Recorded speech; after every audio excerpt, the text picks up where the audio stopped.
Hi dear students, ഏവർക്കും geography ക്ലാസ്സിലേക്ക് സ്വാഗതം. ഇനി നമ്മൾ ഈ ഒന്നാമത്തെ പാഠഭാഗത്തിലെ സെക്കൻഡ് ഹാഫ്, രണ്ടാമത്തെ ഒരു പാർട്ടാണ് ഡിസ്കസ് ചെയ്യുന്നത്. ഋതുഭേദങ്ങൾ എന്നുള്ള ഭാഗം നമ്മൾ ചർച്ച ചെയ്തിരുന്നു. ഇനി നമുക്കിവിടെ സമയം എന്നുള്ള ഭാഗമാണ് ഡിസ്കസ് ചെയ്യാൻ, അല്ലെ? സീസൺസ് എന്നുള്ള ഭാഗം കഴിഞ്ഞു. ഇനി നമുക്ക് ടൈം എന്നുള്ള ഭാഗമാണ് ഡിസ്കസ് ചെയ്യാൻ. നന്നായിട്ട് ശ്രദ്ധിച്ചിരിക്കുക, വളരെ ഇൻട്രസ്റ്റിംഗ് ആയിട്ടുള്ള ഭാഗമാണ് കേട്ടോ. അപ്പോ നമ്മൾ ഈ സമയനിർണയത്തിൽ പ്രധാനമായിട്ട് രേഖാംശ രേഖകളാണ് പരിഗണിക്കുന്നത് നമ്മൾ പറഞ്ഞിരുന്നു, അല്ലെ? രേഖാംശ രേഖകൾ, അതിൽ നമ്മൾ 0 ഡിഗ്രി രേഖാംശ രേഖയെ ഗ്രീനിച്ച് എന്ന് വിളിക്കും. 180 ഡിഗ്രി രേഖാംശ രേഖ അന്താരാഷ്ട്ര ദിനാങ്ക രേഖ എന്ന് വിളിക്കുന്നു നമ്മൾ പറഞ്ഞിട്ടുണ്ട്, അല്ലെ? ഗ്രീനിച്ച് ലൈനും ഇന്റർനാഷണൽ ഡേറ്റ് ലൈനും നമ്മൾ അവിടെ ഡിസ്കസ് ചെയ്തതാണ്.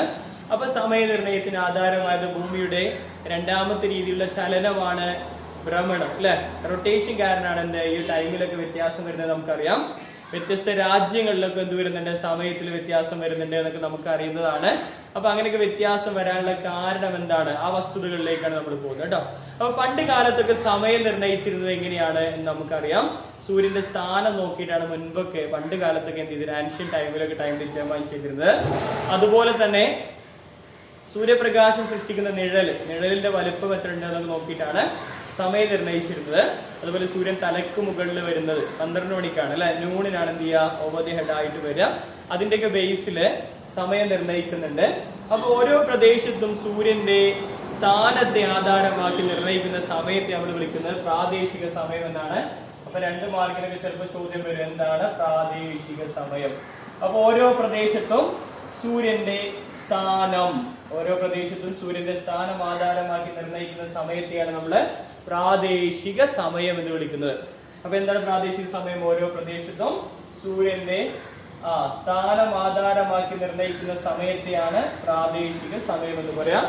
The time estimated at each place based on the position of the sun is termed as local time.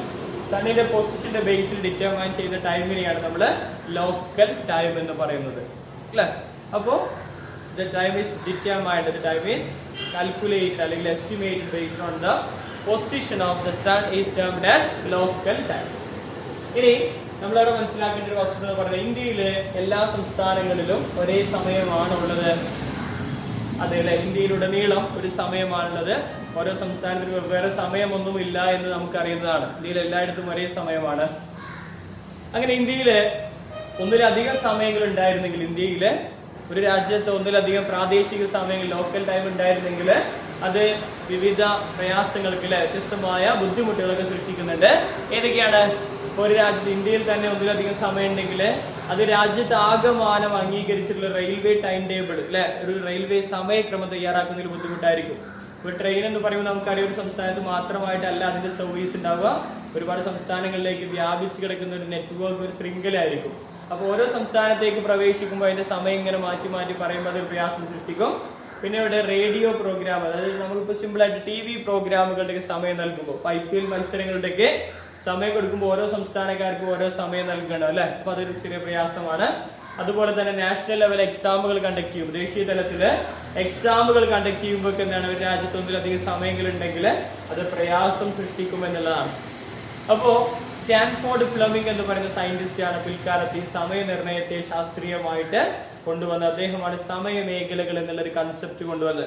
അപ്പൊ അദ്ദേഹം, സ്റ്റാൻഫോർഡ് ഫ്ലെമിംഗ് എന്ന് പറയുന്ന സയന്റിസ്റ്റ്, സമയനിർണയത്തിനായിട്ട് അദ്ദേഹം പരിഗണിച്ച വസ്തുതകൾ എന്തൊക്കെയാണെന്ന് നോക്കുന്നത്. അപ്പൊ സമയനിർണയത്തിന് ആധാരം നമ്മൾ പറഞ്ഞിട്ടുണ്ട്, ഭൂമിയുടെ ഭ്രമണമാണ്. എന്തിന് കാരണമാകുന്നത്? റൊട്ടേഷൻ ആണ് ഭൂമിയുടെ ഭ്രമണം, അല്ലെ? റൊട്ടേഷൻ ഓഫ് ദ എർത്ത് ആണ് എന്ത് നമുക്കറിയാം. എന്തിന് കാരണമാകുന്നത്? സമയനിർണയത്തിന് ആധാരമായ ഭൂമിയുടെ ചലനം. ഭൂമി അതിന്റെ സാങ്കല്പിക അച്ചുതണ്ടില് സ്വയം കറങ്ങുന്നതിനെയാണ് നമ്മൾ ഭ്രമണം എന്ന് പറയാം. അതിനെടുക്കുന്ന സമയം നമുക്കറിയാം, ഒരു ദിവസമാണ്, 24 മണിക്കൂറാണ്. The planet of Earth rotates in its own axis is called rotation. അതിനെടുക്കുന്ന സമയം എന്ന് പറയുന്നത് 24 മണിക്കൂറാണ് എന്ന് നമുക്കറിയാം, അല്ലെ? അപ്പൊ അതില് ഈ ഭ്രമണം, ഭൂമി ഭ്രമണം ചെയ്യുന്നതുകൊണ്ടാണ് രാത്രിയും പകലും മാറി മാറി അനുഭവപ്പെടുന്നതൊക്കെ നമ്മൾ പഠിച്ചിട്ടുണ്ട്. ആ വസ്തുതകളിലേക്കാണ് നമ്മൾ പോകുന്നത്. അപ്പൊ ഭൂമി ഭ്രമണം ചെയ്യുന്ന ദിശയാണ് ഇനി നമ്മൾ നോക്കുന്നത്. ഭൂമി ഭ്രമണം ചെയ്യുന്നത് പടിഞ്ഞാറ് ഭാഗത്ത് നിന്ന് കിഴക്കോട്ടാണ്. ഭൂമി ഭ്രമണം ചെയ്യുന്ന ഇവിടുന്ന് എങ്ങോട്ടാണ്? പടിഞ്ഞാറ് ഭാഗത്ത് കിഴക്കോട്ടാണ്, വെസ്റ്റ് ടു ഈസ്റ്റ്. ഭൂമി ഭ്രമണം ചെയ്യുന്നത് പടിഞ്ഞാറ് നിന്ന് കിഴക്കോട്ടാണ്. അതുകൊണ്ടാണ് ഒരു പ്രദേശത്തിന്റെ കിഴക്ക് ഭാഗത്ത് സൂര്യോദയം അനുഭവപ്പെടുന്നത്, അല്ലെ? സൂര്യോദയം കിഴക്ക് ഭാഗത്ത്, സൂര്യാസ്തമയം പടിഞ്ഞാറോടെ നമുക്കറിയാം. അപ്പോ ഭൂമി പടിഞ്ഞാറിൽ നിന്ന് കിഴക്കോട്ട് തിരിയുന്നതുകൊണ്ടാണ് നമുക്ക് സൂര്യോദയം കിഴക്ക് ഭാഗത്തും സൂര്യാസ്തമയം പടിഞ്ഞാറ് ഭാഗത്തും അനുഭവപ്പെടുന്നത്. അപ്പൊ അതിന്റെ അടിസ്ഥാനത്തില് കിഴക്ക് ഭാഗത്തേക്കാണ് എന്തുണ്ടാവുക, സമയം കൂടുതൽ അനുഭവപ്പെടുക, പടിഞ്ഞാറ് ഭാഗത്തേക്കാണ് സമയം കുറവ് അനുഭവപ്പെടുക. അതെങ്ങനെയാണ്, എത്രത്തോളം കിഴക്കോട്ട് കൂടുതലും എത്രത്തോളം പടിഞ്ഞാറ് കുറവും ഉണ്ടാവും നമുക്കറിയാം. ഇപ്പൊ സിമ്പിൾ ആയിട്ടൊരു എക്സാമ്പിൾ പറയാം. ഇപ്പൊ ഇന്ത്യ എന്ന് പറയുന്ന രാജ്യം, ഇപ്പോ ഇന്ത്യന്റെ ഈ പടിഞ്ഞാറ് ഭാഗത്താണ് സൗദി അറേബ്യ പോലുള്ള രാജ്യങ്ങൾ വരുന്നത്, ഗൾഫ് രാജ്യങ്ങൾ വരുന്നത്, UAE എന്നൊക്കെ പറയുന്ന യുണൈറ്റഡ് അറബ് എമിറേറ്റ്സ് ഒക്കെ പോലുള്ള അറബ് രാജ്യങ്ങളൊക്കെ വരുന്നത് ഇങ്ങോട്ടാണ്. അപ്പോ ഈ ഭാഗം പടിഞ്ഞാറാണ് അല്ലെ. അപ്പൊ ഇന്ത്യൻ സമയത്തേക്കാൾ കുറവാണ് എവിടെ, ഗൾഫ് രാജ്യങ്ങളിലെ സമയം എന്നൊക്കെ നമുക്കറിയാം. അപ്പൊ പടിഞ്ഞാറോട്ട് സമയം കുറവായിരിക്കും. ഇനി ഇന്ത്യന്റെ ഇപ്പുറത്താണ് ജപ്പാനൊക്കെ വരുന്നത്, ഇന്ത്യൻ സമയത്തേക്കാൾ കൂടുതലാണ് ഇവിടെ ജപ്പാനിലൊക്കെ.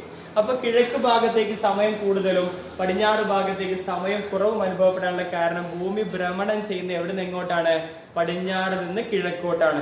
അപ്പൊ അതുകൊണ്ട് ആദ്യം സൂര്യപ്രകാശം കിഴക്ക് ഭാഗത്താണ് എന്ത് ചെയ്യുന്നത്, ലഭിക്കുന്നത്. പിന്നെയാണ് എന്ത് ചെയ്യുക, പടിഞ്ഞാറ് ഭാഗത്ത് ലഭിക്കുക.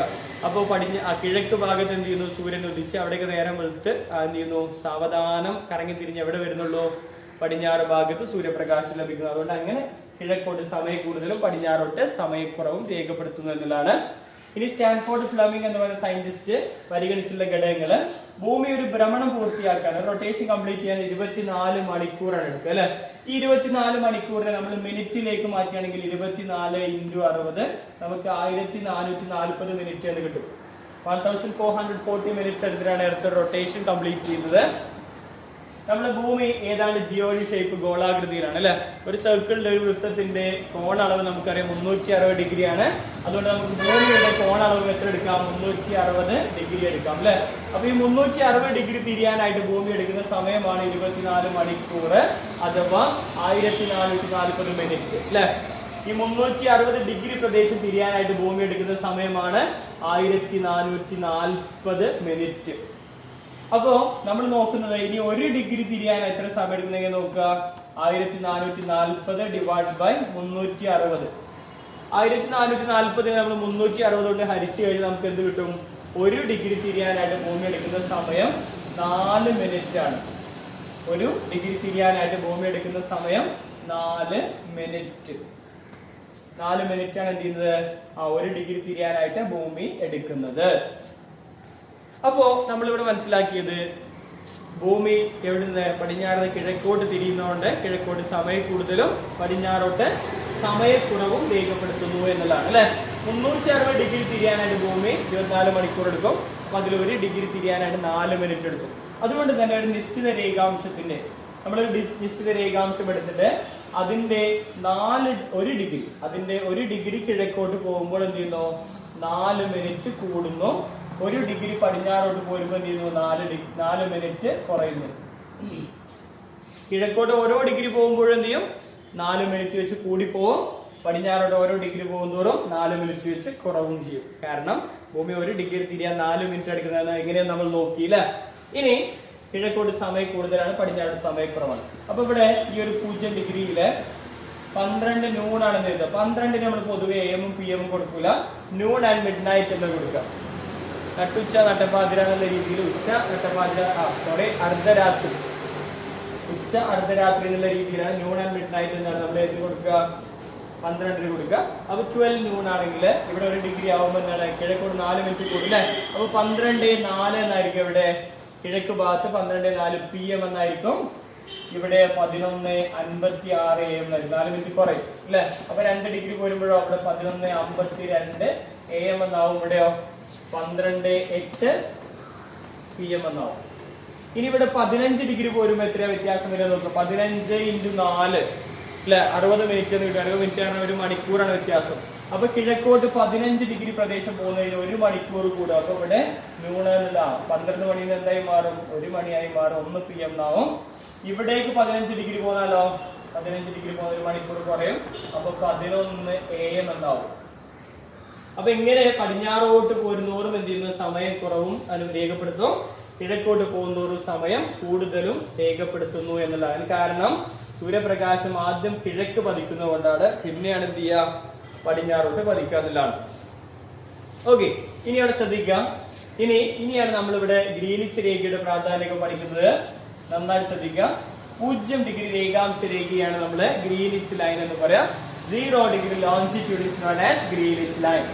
0 ഡിഗ്രി രേഖാംശ രേഖയാണ് 0 ഡിഗ്രി രേഖാംശ രേഖയാണ് നമ്മൾ ഗ്രീനിച്ച് രേഖ എന്ന് വിളിക്കുന്നത്. 0 degree longitude is known as Greenwich line.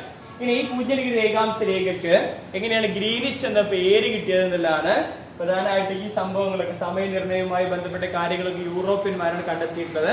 അതുകൊണ്ട് തന്നെ ആ സമയം അവരുടെ രാജ്യത്ത് നിന്ന് തുടങ്ങി എന്നുള്ളതാണ്. അപ്പൊ ഈ 0 ഡിഗ്രി രേഖാംശ രേഖ കടന്നു പോകുന്നത് ഗ്രീനിച്ച് എന്ന് പറയുന്ന സ്ഥലത്ത് കൂടിയാണ്. ആ ഗ്രീനിച്ചിന്റെ പ്രത്യേകത റോയൽ ബ്രിട്ടീഷ് വാന നിരീക്ഷണശാല സ്ഥിതി ചെയ്യുന്ന ഗ്രീനിച്ച് എന്ന സ്ഥലത്തൂടെ കടന്നു പോകുന്നതോടാണ് ഈ രേഖയ്ക്ക് എന്ത് പേര് വന്നത്?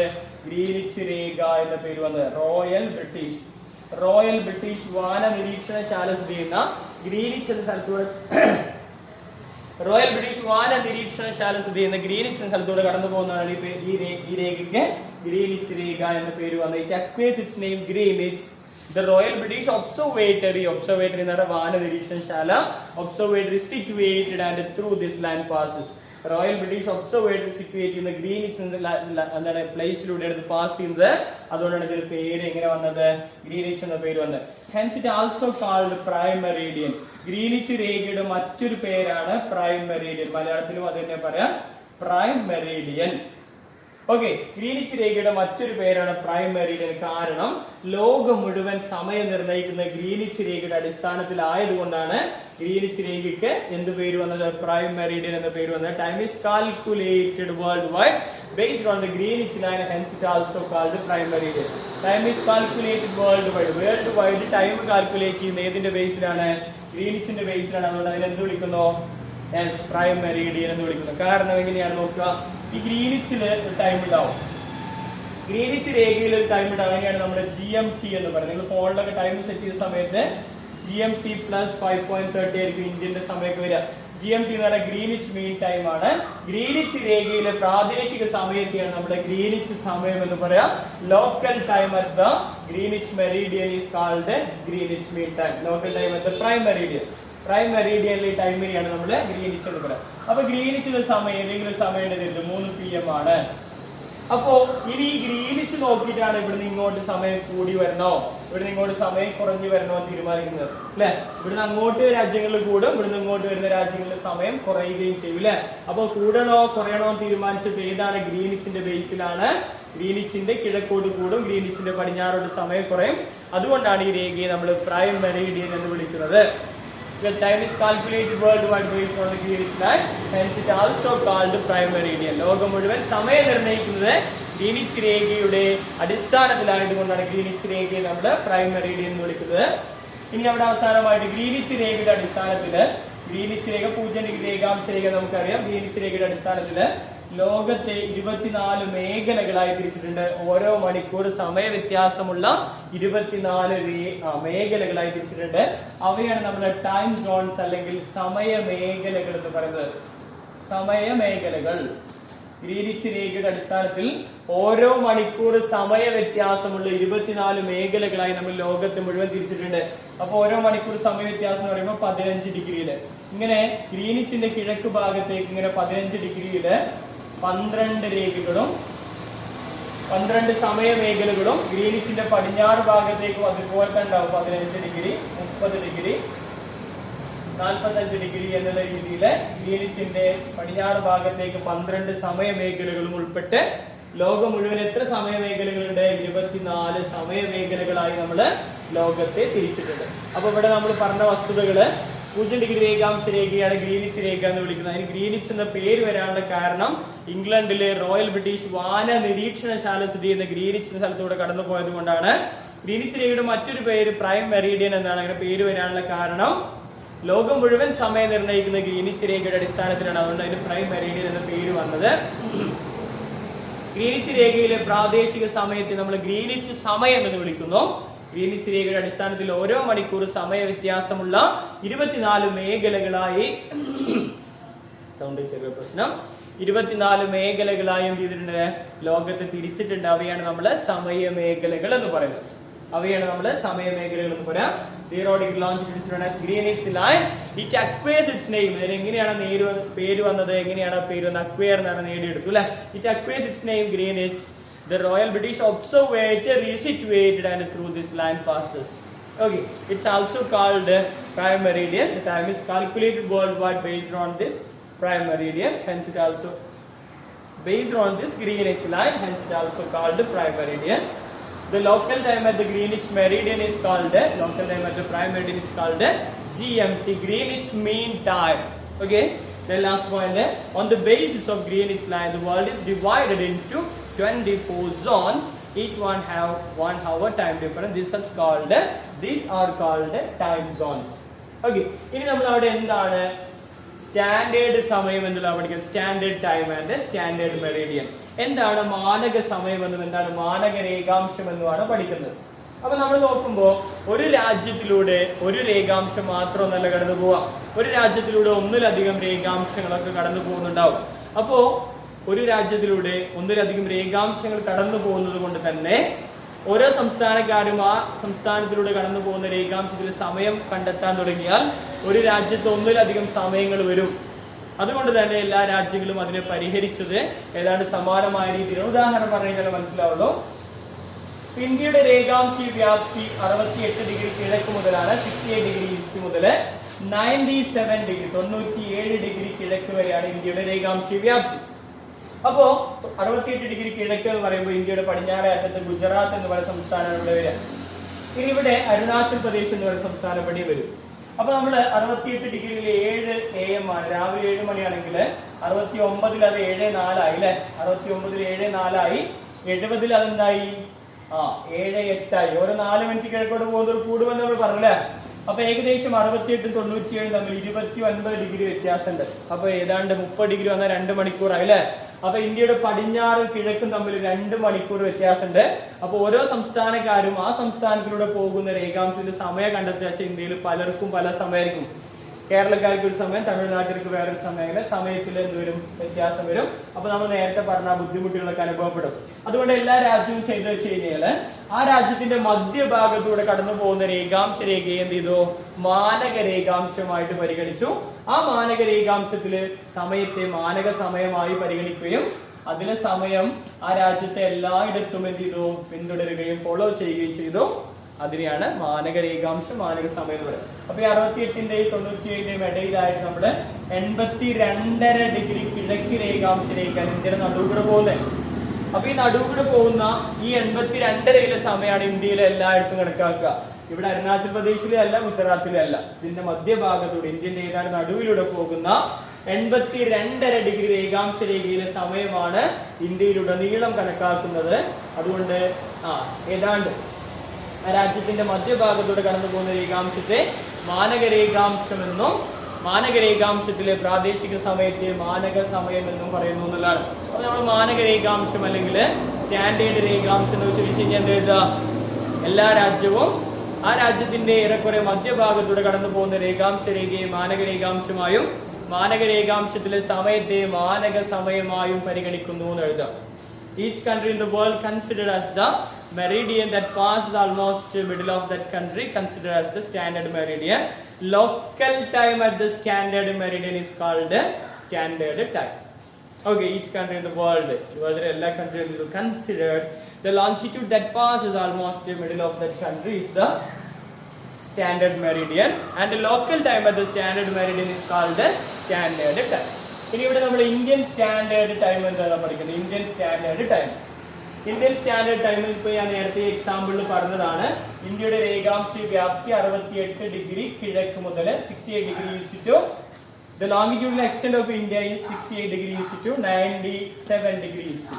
97 ഡിഗ്രി കിഴക്ക് വരെയാണ്. ഇതിന്റെ മധ്യഭാഗത്തൂടെ കടന്നു പോകുന്ന 82.5 കറക്റ്റ് ആരെയൊക്കെ ഉൾപ്പെടുത്തുന്നുണ്ടോ? 82.5 ഡിഗ്രി കിഴക്ക് രേഖാംശമാണ്, ഈസ്റ്റ് ലോഞ്ചിറ്റ്യൂഡ് ആണ് ഇന്ത്യയുടെ മാനക രേഖാംശം. ഈ 82 ഡിഗ്രി കിഴക്ക് മാനക രേഖാംശത്തിലെ സമയമാണ് ഇന്ത്യയില് എല്ലായിടത്തും ഫോളോ ചെയ്യുന്നത്, പിന്തുടരുന്നത്. അതുകൊണ്ട് ഈ സമയത്ത് 82 ഡിഗ്രി കിഴക്ക് രേഖാംശത്തിലെ സമയത്തെ ഇന്ത്യൻ സ്റ്റാൻഡേർഡ് സമയം എന്ന് വിളിക്കുന്നു. ഇന്ത്യൻ സ്റ്റാൻഡേർഡ് സമയം എന്ന് വിളിക്കുന്നു. അപ്പൊ ഈ ഭാഗത്ത് നമ്മൾ എക്സാമിന് പഠിക്കേണ്ട പോയിന്റുകൾ, ഒന്നാമത് നമ്മൾ പറഞ്ഞു പ്രാദേശിക സമയം എന്താണെന്ന് പഠിക്കണം. രണ്ടാമത്തത് ഗ്രീനിച്ച് രേഖയുടെ പ്രത്യേകതകൾ എന്തൊക്കെയാണെന്ന് പഠിക്കണം. മൂന്നാമത്തത് മാനക രേഖാംശം എന്താണ്, മാനക സമയം എന്താണെന്ന് പഠിക്കണം. അവസാനമായിട്ട് ഇന്ത്യൻ സ്റ്റാൻഡേർഡ് സമയം എന്താണെന്ന് പഠിക്കണം. ഇത്ര കാര്യങ്ങളാണ് ഈ ഒരു ഭാഗത്ത് വരുന്നത്. ഓക്കെ, നമ്മൾ എന്താണ് ലോക്കൽ ടൈം എന്നുള്ളത് ഡിസ്കസ് ചെയ്തു. പിന്നെ ഗ്രീനിച്ച് മെറീഡിയന്റെ, ഗ്രീനിച്ച് ലൈനുമായി ബന്ധപ്പെട്ട് കുറച്ച് കാര്യം ഡിസ്കസ് ചെയ്തു. പിന്നെ സ്റ്റാൻഡേർഡ് മെറീഡിയൻ എന്താണ്, സ്റ്റാൻഡേർഡ് ടൈം എന്താണ് ഡിസ്കസ് ചെയ്തു. അവസാനമായിട്ട് ഇന്ത്യൻ സ്റ്റാൻഡേർഡ് ടൈം എന്താണെന്ന് ഡിസ്കസ് ചെയ്തു. Okay, thank you.